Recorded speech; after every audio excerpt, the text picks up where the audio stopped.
Hey team, thanks so much for joining me. It's Lenny K from LennyKphotography.com.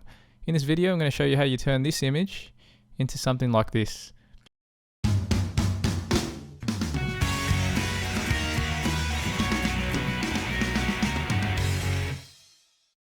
I've opened up my photo in Photoshop Elements 14. As we can see, it's got a nice catchy sky to it. What I want to do though is I want to make the mountains pop out just that little bit more. So in this image, I'm going to enhance the mountains. First, I'll start off by changing the shadows and the highlights of the general image.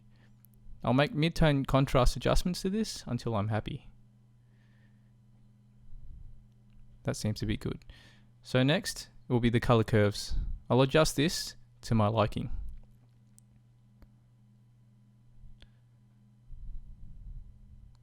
I'll play around with the settings until I get something that's desirable. And just remember, this is personal preference. Entirely up to you as to how you feel that the image should look. I now want to play around with the hue and saturation levels in the sky. Control U to bring that up. I'm going to work on the red and yellow areas in this sky. Remember, at this point, I'm just going to be focusing on the sky, and I'll work on the mountains at a later stage. Okay, the next step is the brightness and contrast adjustments. I'm going to play around with that now.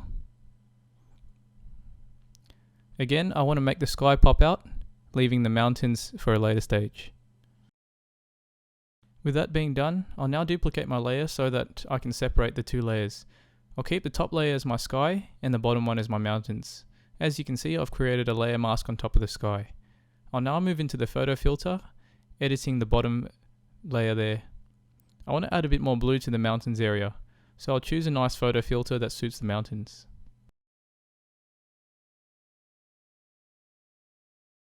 I now want to run the Lenny K Actions toolkit so that I can separate the mountains from the sky and make controlled adjustments to the mountains.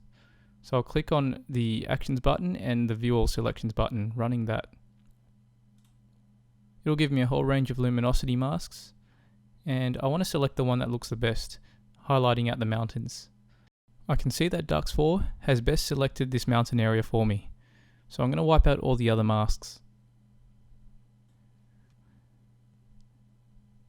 What I'll do next is I'll press on Control and then I'll click on Dux 4. I want to be working on the layer mask, just masking out that mountain area. Remember, this selection is active, and everything in the layer mask, which is black, will conceal. Everything that is white will reveal. So I find it easy to work in black and white. I'll start painting out the mountains so that the top layer will mask out that mountain area, leaving the bottom to come through. Just going to touch on the edges of this mountain to get that crisp colored image. And that looks good. I'm happy with my selection, so what I'll do next is I'll add a photo filter to the bottom to enhance that bluish color in the mountains. Choosing the same photo filter as before, I'm just going to play around with the settings.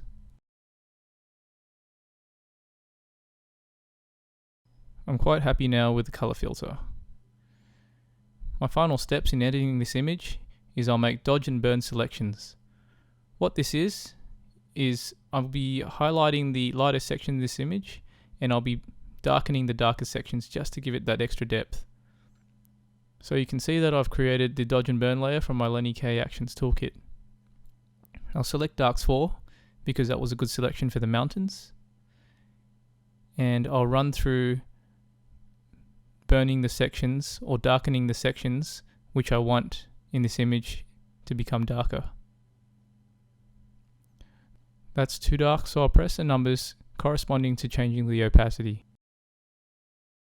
I'll press 1 to change my brush opacity to 10%, and I'll paint black all over the darker sections of this image in the dodge and burn layer. This will give the photo that 3D feel and that extra photo pop. We can see that the areas selected by Dux 4 are only being affected. And that's it, the image is now complete. Thank you so much to Michael E. from Flickr for providing this fantastic image. Again guys, thanks so much for watching. Feel free to check out my YouTube channel for other videos or my website for other free stuff.